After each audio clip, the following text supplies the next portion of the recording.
My name is Laurie Boswell, Eastern 1 Regional Director for NCSM. Presenting with me today is Suzanne Mitchell from Southern 2, also a Regional Director. Well, what we'd like to do is focus primarily on just the teaching and learning principle of that document, just the teaching and learning principle of the document. How many of you were also in attendance this morning for Katie Haycock's opening session? Because certainly we could have taken a vast portion of her talk, replaced our slides here, and we would have a very similar story that we want to share. Although we don't have the data, her data and her research is certainly cited in the prime document, and certainly would like you to know that. In her discussions this morning, Katie talked about effective teachers. You know, all of us at some point in time have spent some time in the classroom, and we may still be in the classroom, and certainly we are probably responsible for the teaching of mathematics by others. So what we'd like you to do to begin with is to take a moment right now and do a private write. Literally put pencil to paper, please. And we'd like you to think about what are the attributes of an effective teacher. We hear that phrase frequently. If we only could put effective teachers in every classroom in the country, perhaps our problems would be solved. But what does that mean, though? What are effective teachers? What do you think of? What comes to mind as you consider the attributes of an effective teacher? So take a moment to do a private write. I'm a little curious as I think about this question, and if I were in your shoes or sitting at your table, what would be going through my mind in terms of what do I reflect upon when I think about effective teachers? Do I think about myself? Do I think about that teacher down the hall that has had very successful results, whatever that means? Do I think about that teacher who inspired me to become a mathematics teacher? Do I think about the research that tells us what the attributes, or shares with us the attributes of effective teachers? So I'm just kind of curious what that reflection process was like for you, and I'm not going to ask you to respond to that, but it struck me as I thought about that, what it would feel like for you as you're trying to respond to that question.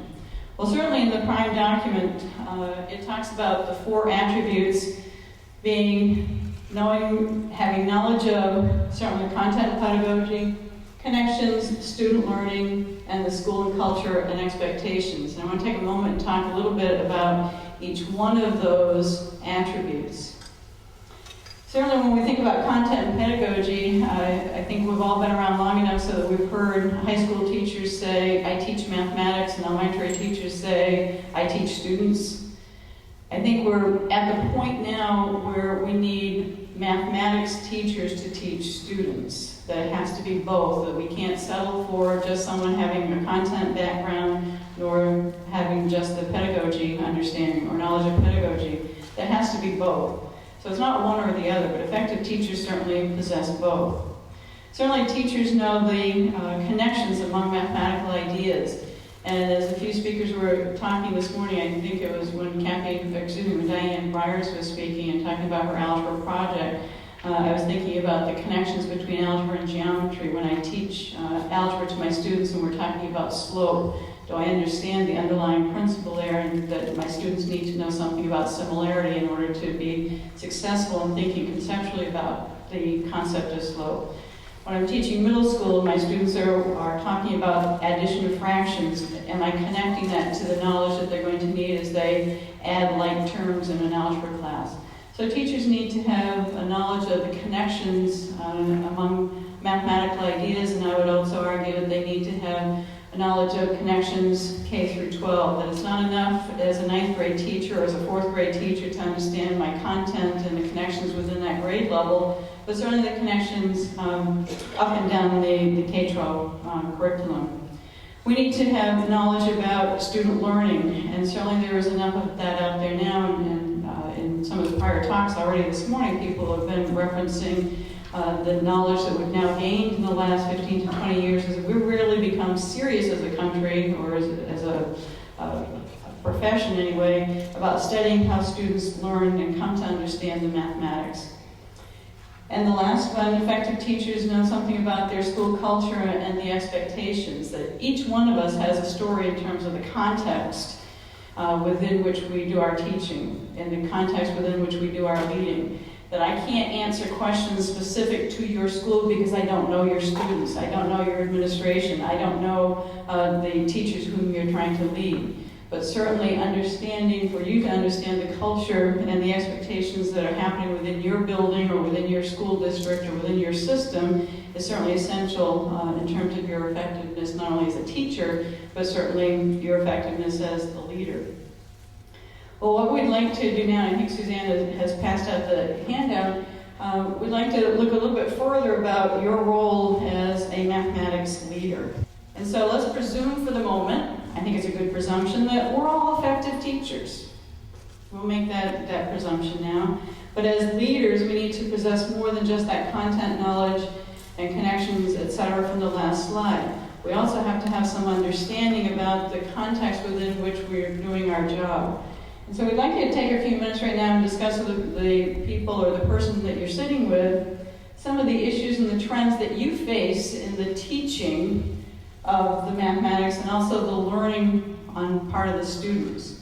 That we're now in April of the school year. We only have 1, perhaps 2 months left. What are some of the issues and the trends that you have been facing as a mathematics leader in your school or in your district that surround the idea of the teaching and the leading of mathematics learning?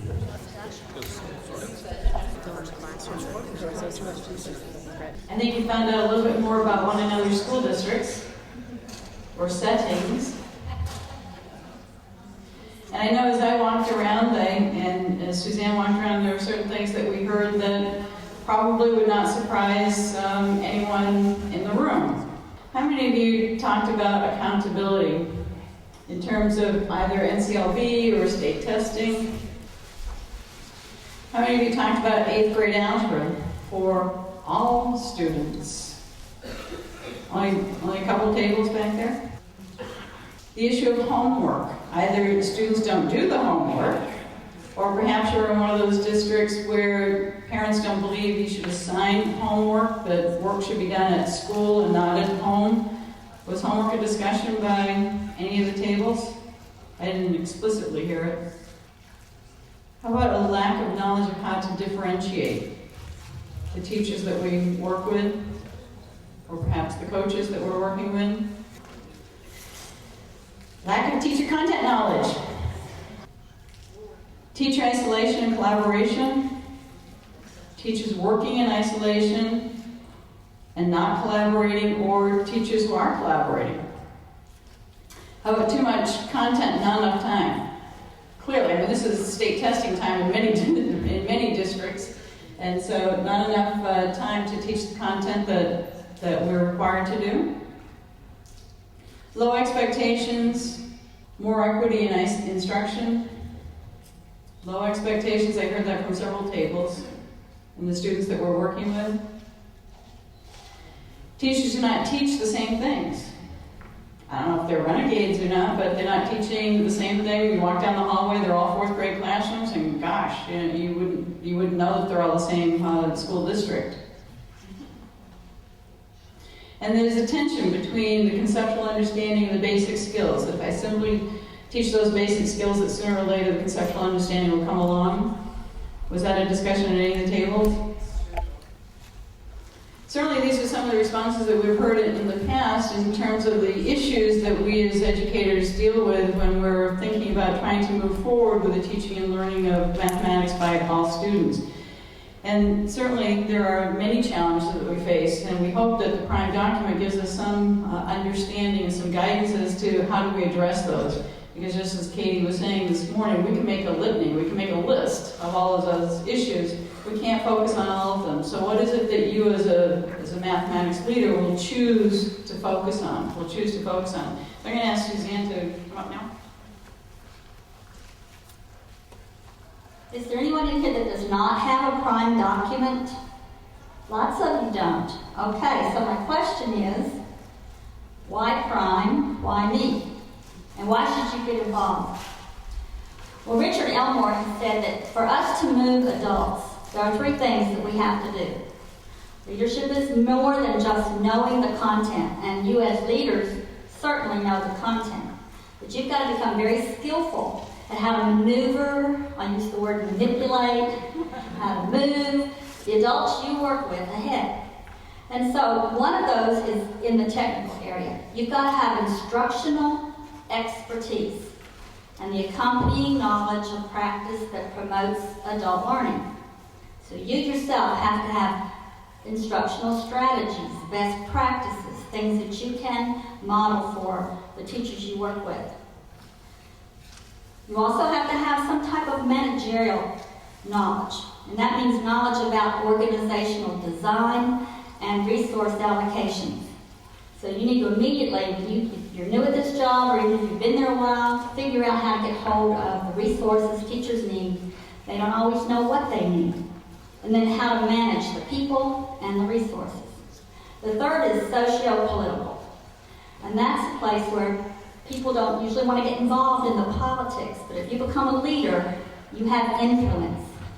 You advocate for mathematics. There are things you need to do. And so you have to have a knowledge about how to make the institutional connections necessary to sustain improvement of any strategy over time. And that takes practice. There's kind of a finesse to that. In thinking about that, in the Prime document, there are 4 leadership principles. So we're just talking about teaching and learning today. But taking a closer look at this means that you as a leader must ensure high expectations and access to meaningful mathematics instruction every single day.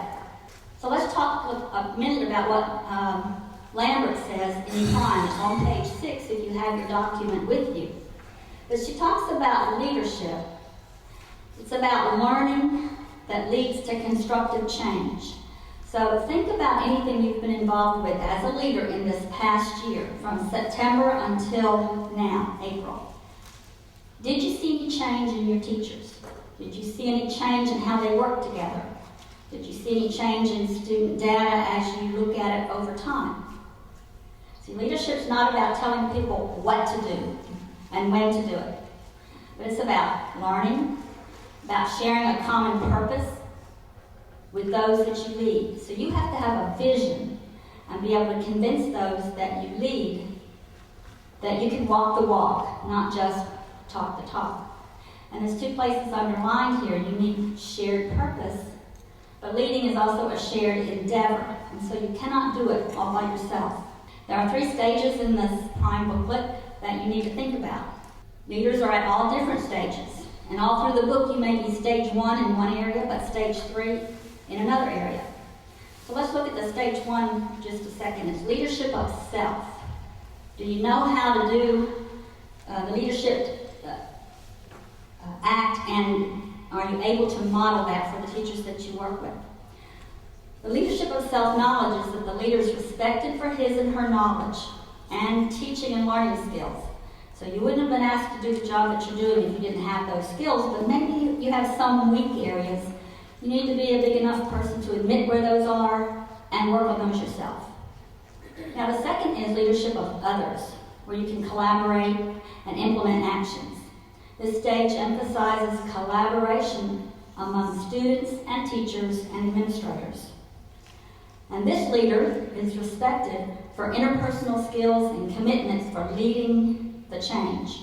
Now the last one is a bigger picture, leadership in the extended community. And so that extended community means that you are respected for the influence you have and the advocacy that you can bring to the table, and the engagement in an expanded community to business, to parents, to your educational policy work at the school board level, to educational stakeholders. So you have a very big job. This Prime document helps step you through those 3 stages. The teaching and learning principle itself is pretty basic. We want to ensure high expectations and access to meaningful mathematics instruction every day. Looks like a little short sentence. But let's take a look at what those words mean, because every word in this principle is very powerful and it's highly charged. So we want to think about ensure. Ensure means guarantee. So you as a leader when you're following the teaching and learning principle? Well, guarantee high expectations. All right, those are the goals, the expectations, the objectives, whatever it is that you set. I heard you say earlier that was an issue in some of your schools. You need to set these high enough. And then access. All right, access for every student, access for every teacher. To meaningful mathematics. Now, there's some arguments about what is meaningful mathematics in the math community. That's a very interesting discussion. You ought to have it with your teachers sometimes. But meaningful mathematics could mean the essential mathematics we need to know, the foundational mathematics, the building blocks, the applications. And then meaningful mathematics instruction are those best practices and strategies, the active part of teaching, the variety you put into teaching to meet all kinds of learning styles. And every single day. This is done every single day. So as a leader, you're ensuring that every teacher does these things every day. So I want you to think a minute. We're going to do a think, pair, share. Looks like there's plenty of people at the tables. I want you to think about this particular question. If a visitor was to come to your school or your school district or your educational cooperative, because some of you are in cooperatives, they would come to you and you were to provide them with evidence that highly effective teaching and learning was taking place at your school, what would you show them? As a leader, this is an important question. So you think about it a minute, and then find a shoulder partner, another person. Talk to that one other person about what's the evidence that you can come up with to prove that highly effective teaching and learning is going on. So go ahead and talk. It's the community, the classroom. And here's some good conversation going on.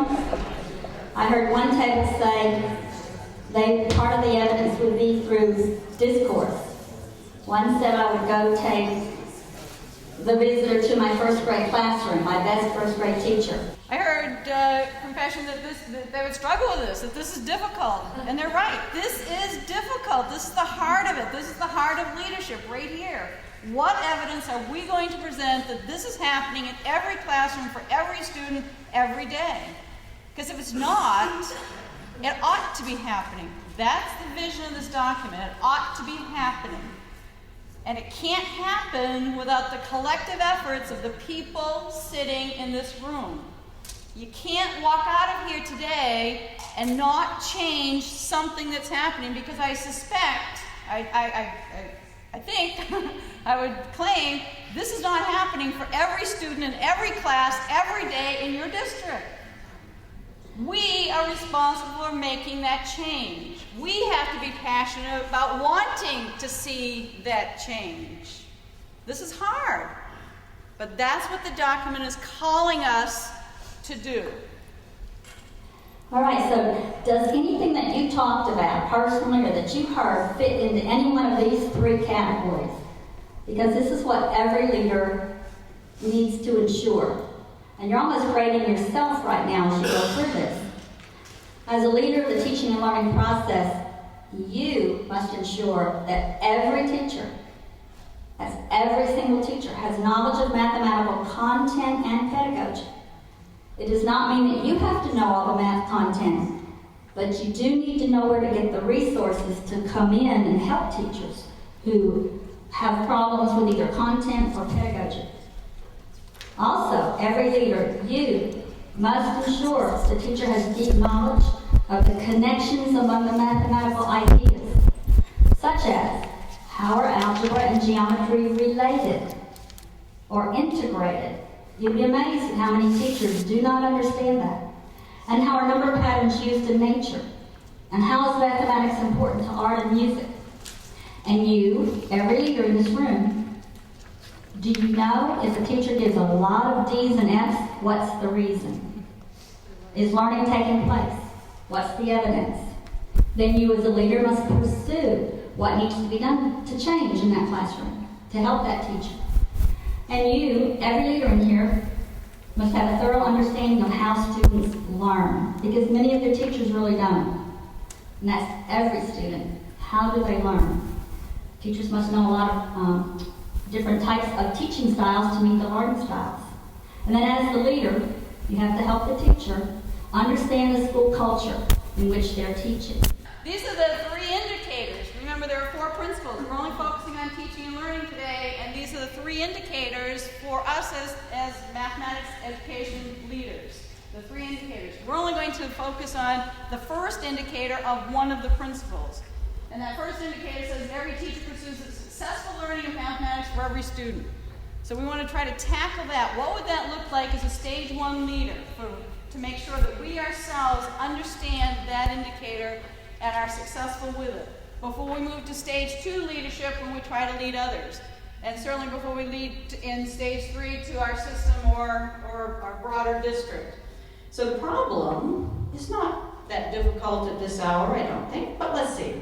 So the question is, computation problem. There are 3 answers that are suggested for that problem. I'd like you to do a private write and jot down if you think one of those 3 is the correct answer. And if you don't like any of those 3, jot down your answer. So, if you thought that the answer was 6, would you click, please, by putting your thumb up? If you thought that the answer was 23, if you would click by putting your thumb up. If you thought that the answer was 21, would you click by putting your thumb up? If you thought the answer was not up there, would you click by putting your thumb up? Now I'm kind of confused because there's some of you who didn't vote on any one of those 4, and you should have. I gave you the option on that last one. If you didn't like any of my answers, you could have thumbed up on that last one there. So what I'd like you to do is to turn to the people at your table, or just a partner now, and think about those 3 responses down there. How were those responses arrived at? I don't think there's anyone in this room who hasn't taught this concept that hasn't seen those responses up there. I mean, I clearly have in my classroom. So I'd like you to share with one another what was the thinking of the student that arrived at 6 for an answer? What was the thinking of the student that arrived at 23 for the answer? What was the thinking of the student who arrived at 21? And if they didn't get any of them, what was their thinking? Okay, I'm going to stop you. I will stop you. I don't have to be tethered anymore, which is the good news. So when we think about those particular responses, and they happen in our classrooms, how do we deal with it as a teacher? Do we simply tell the student, no, you're wrong? Or are there strategies that we use to help them understand their misconception that will allow them to understand certainly what's going on here, namely order of operations? So as a stage 1 leader, this is you and I by ourselves. We're not even trying to lead anyone else yet. It's just us as classroom teachers, being an effective classroom teacher. Can we develop and model knowledge about instructional strategies for improved student learning? Will I know what to do with that student who gave me 6 as the answer? Do I know what to do with a group of students who gave me 23 as the answer?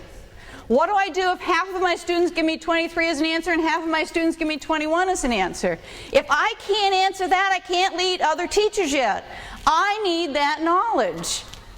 That's what it means to be an effective mathematics leader. I need to understand this first before I can then help others lead in their classroom, teach in their classroom. How do I identify those student populations? Well, if we think about those responses there, perhaps one of the strategies I often hear is people talk about PEMDAS, and they write out the response PEMDAS on their board. Please excuse my dear Aunt Sally. Well, what if I forget how to spell it? No one. But in this particular one strategy is perhaps that we structure it in a hierarchical fashion so that they understand that I first need to take care of any parentheses and exponentiation that occurs in a problem, followed by any multiplication and division. But what's the hang-up with this one right now? And then obviously addition and subtraction. What goes on in this problem that's difficult for students? What do they forget often? The left to right rule that's part of this. The left to right part. So sometimes it's difficult. The minute we write MD, what we're saying to kids is multiplication, division. And if we don't remember to say the next part, maybe it's DM, please excuse dear Mary or something, I don't know. If we forget the rest of that, that leads to student misconceptions. Something has to come first. You can't write one on top of the other. Something has to come first, but it's our responsibility to help students understand that. Well, certainly another strategy that teachers often employ is to add parentheses to the problem, trying to make that clearer. Well, for some students it may make that clearer. But we need to understand that for some of our students that looks a heck of a lot more difficult than the original problem. Does it force me to get the correct answer? Yes. But it scares the bejesus out of my 6th grader. So we have to understand our students as learners as well. Yes, using layers of parentheses there is certainly going to help students arrive at the right answer, or the correct answer, but it doesn't necessarily help them understand order of operations and what needs to go on with that. Another strategy, if we realize that half of our students are doing this correctly, but half of our students are not, meaning they're still having difficulty with order of operations, then we need to offer some additional practice for those students, some additional experiences for those students. At some point in time, we hope that our students begin to become more comfortable with that, and so a green cup up means, yes, I'm feeling good, I'm getting the answers correct, I'm working with my partner here, and things are going well. Red cup means still having difficulty. Yellow cup tells me that, well, sometimes I'm doing okay, Miss Boswell, some of the times I'm having some difficulty here. Red cup, green cup, and in this case I only use 2 colors here. Yellow cup is often used with formative assessment tasks where students have that third option of, I'm not really sure, but I'm doing better. And in terms of using these particular cups here, it's not just the teacher in the room, it's not just you and I that can assist students. Keep in mind there are other kids in the room, other human beings in the room who might have that same knowledge that we do. So other students can help one another. If they see that there's a table where their red cup is up and they're having difficulty, there's one of us and there's perhaps 20, 30 of them. So we need to have other students helping with them. So just using that one example, as a stage 1 leader, we need to know how to diagnose that problem, the misconceptions that students might have with it, and what are we going to do in terms of our instructional practices. Because that's a really big idea in mathematics, order of operations. Around the country, in most states, that's a 4th grade objective. And yet we're still teaching it 6th grade, 7th grade, 8th grade, 9th grade. Sooner or later, we better nail that, don't you think? And perhaps it ought to be done in 4th grade when it's first introduced around the country. Well, that was stage 1 leadership. We haven't even begun to think about what do we now do with our teachers that we're trying to lead. That's stage 1. I'm going to ask Suzanne to pose a few questions to you now to think about with regards to this. While I'm doing that, I'm going to have you stand up or sit down, and Laurie's going to pass out to you the pages from the teaching and learning that we're going to then refer to in a minute. So first of all, let's take another look at this first indicator we talked about a few minutes ago. And the 4 conditions that I'm going to pose are these. I'm going to ask you to stand up if you know these conditions are present in your current position. All right. First one. Do you have common curricular outcomes in your school or school district? All right, good. That means most teachers, was that the right word? Most? All, every teacher understands what those common outcomes are. Okay, you can have a seat. And the next one. Could I interrupt, though? I have to ask, this just begs the question. For those of you who were at Katie's talk this morning, she gave that example, I think it was her talk, gave the example about how you pose the questions and the higher level thinking that are there common curricular outcomes, meaning everyone should learn how to add 2-digit add-ins. To what degree in terms of the level of rigor that's required or expected of all students? Was that part of your consideration? I just have to, it begs the question, was that part of your consideration when Suzanne posed that, common curricular outcomes? Meaning the level of rigor for all students. Could you please stand up if that was part of your consideration, that you were thinking that, as well as the common curricular outcomes? All students should learn how to add two-digit add-ins. To the same level of rigor, meaning the higher order thinking that might go into some of the tasks that we pose for students. Would you stand up again, please? That we have it. That's happening in your classroom. That it's happening. That it's happening. That it's happening. That it's happening. As a leader, you've got to ensure that this is happening. Now, stand up if you can tell us that there's common instructional strategies going on in your school or school district. Meaning teachers talk about those common instructional strategies. They share those so that they can make the teaching and learning act happen. All. Remember, this is all teachers for every student, every day. That's the tough part. Every teacher, every student, every day. Yes. Are you saying every teacher every day should use the same instructional strategy? No, that the teachers talk about common instructional strategies that help students learn.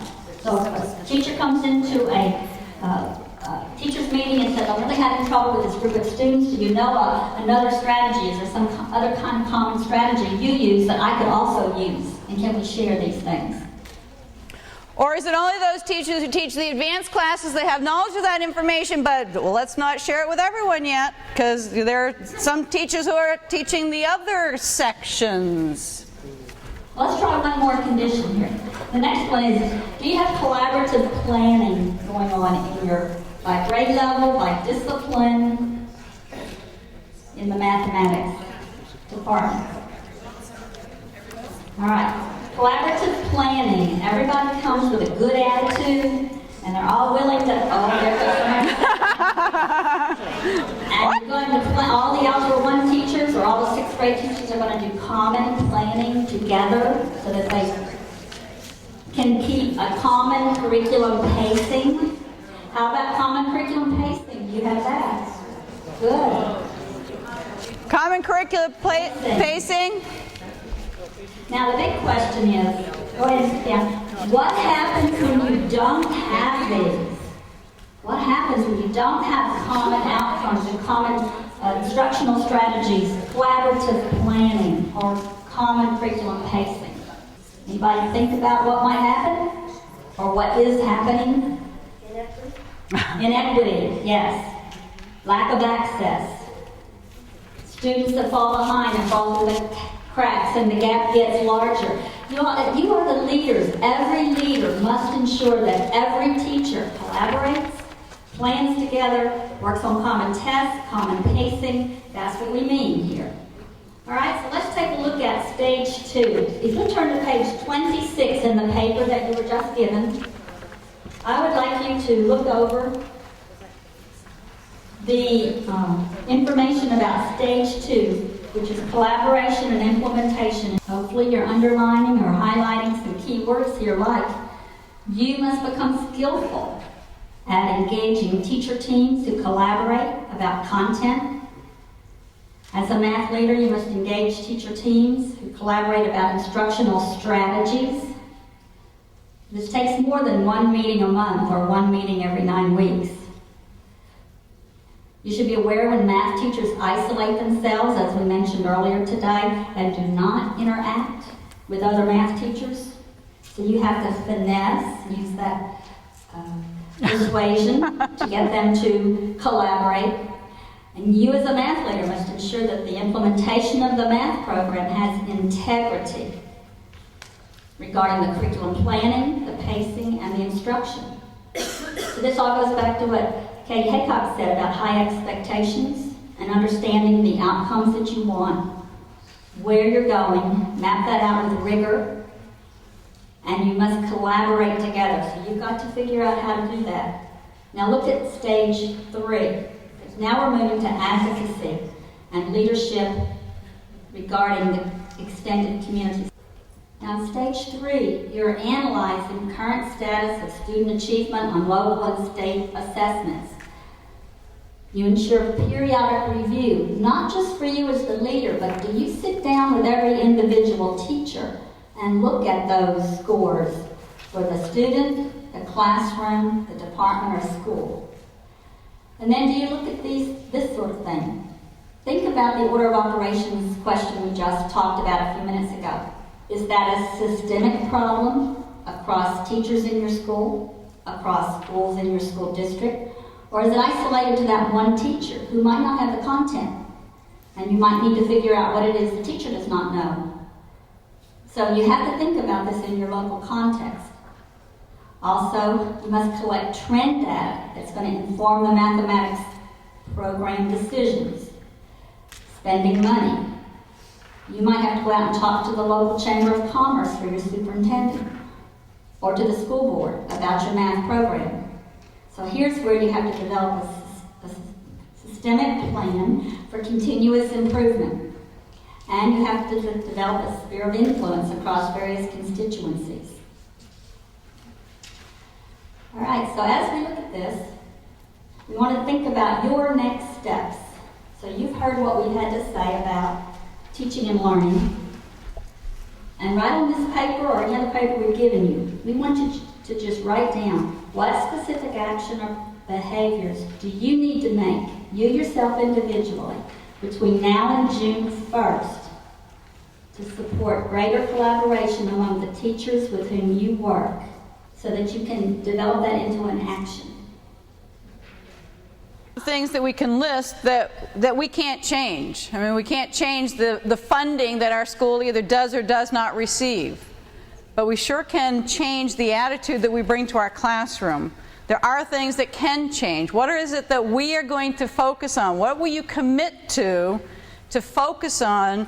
Because as she said, those schools which have the greatest success in minimizing that achievement gap are those who have chosen to focus their efforts. Where will you focus your efforts? You cannot do it all. Well, I'm in the process of our curriculum review process in mathematics, so by June 1 we'll have it completed, and that'll be common assessments. We're already at the common curriculum map, common level of rigor and expectation. We have our common planning time for our weekly PLC meetings, and I wrote down that I need to do professional development for coaches and principals and get each of my instructional coaches and principals and assistant principals a copy of Prime and make that our June book study. Excellent ideas. And that June book study, or a book study anytime from Prime, is a wonderful idea. All right, which moves me on to how are you going to learn more about Prime? Now, Marzano here says the one factor that surfaced as the single most influential component of an effective school is that individual teacher. You must pay attention as a leader to every individual teacher in your school. So to know what to do, you need to get a copy of Prime, and then you need to send a leadership team, including yourself, to the Summer Leadership Academy. So in your bags that you got when you registered, you should have found a form like this, and it's stomping on the gap. We all need to stomp together to close this gap. But we want to challenge you to take the opportunity, and you can even use a lot of what's in the document and what we have here to help your professional development. Now the second question, how can NCSM become more intentional? Our organization, how can the National Council of Supervisors of Mathematics become more intentional about communicating with members and non-members about primes? There's so many of you in the room that have not received a copy of this. You've not gotten a copy of this. Well, what can we do to make it more valuable to you so that you will get a copy and use it for professional development? So number 2, write down something there where we as NCSM can help you as a leader. And you have 3 regional directors in the room right now. I'd like to share with you that any of the 3 of us, and there are actually 9 of us, Dick's walking around back there, Laurie and myself, we'll be happy to come to your state meetings that you have, your regional meetings that you have, and help with disseminating the information. Question 3 is, NCSM is considering the creation of a prime how-to toolkit, something like that. So materials that will benefit you, so you better know how to implement the prime framework. So certainly it's a collective effort on the part of the organization to try to provide the materials, because again, it's about kids. It's about making sure that all students have the opportunity to learn meaningful mathematics every day. What is it that we're going to commit to as a profession to ensure that that will happen? And NCSM, through the writing of the prime document, hopes that we're steering our profession in the right direction towards that vision.